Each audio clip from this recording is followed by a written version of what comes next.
Police say two students were injured at their high school prom after a suspect showed up with a rifle and started shooting.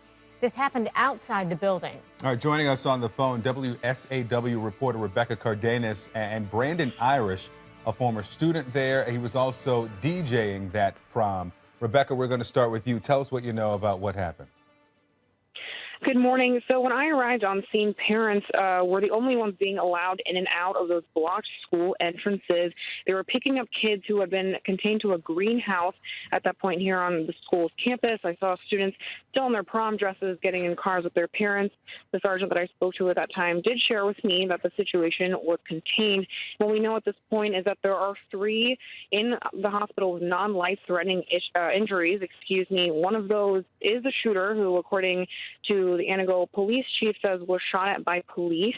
As you said, that weapon was a rifle that he used, that the shooter used on the other 2 who are in the hospital, the other 2 students.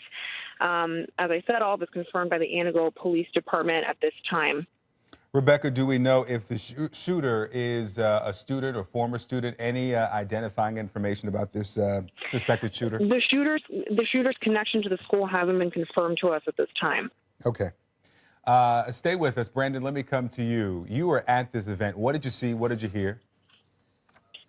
What I saw is we were stationed by the entrance to the field house, providing entertainment services for the kids that night. And everybody's having a good time.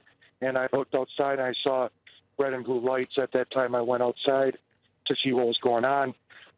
At first, I saw that there was a person on the ground. I had thought that they maybe got hit by a car. That was shortly taken back once I saw a cop kind of running around the school with his gun drawn. I knew that the situation was definitely greater than that. And at that time, a number of law enforcement officers arrived on scene and started to clear the area and set up a perimeter.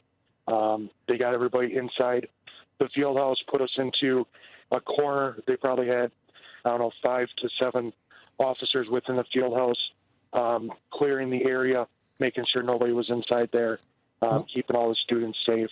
And, did the students respond? Did they know what was going on? I mean, could they hear inside what was happening outside? They heard that there was a shooting, I believe. I think they didn't know for sure what was going on. You could see that there was concern within their eyes, their actions. But we were surrounded by a lot of law enforcement. Like I said, I commend the Antigo Police Department, the Lane County Sheriff's Department, especially in today's world where they kind of get a bad rap. They got on scene real quick and secured everybody. So, well, we do know that investigation is beginning now into the connection between this suspected shooter and the victims here. Maybe they know and just have not yet said, but the investigation is ongoing. Rebecca Cardenas with WSAW and Brandon Irish, thank you both for being with us this morning. Christy?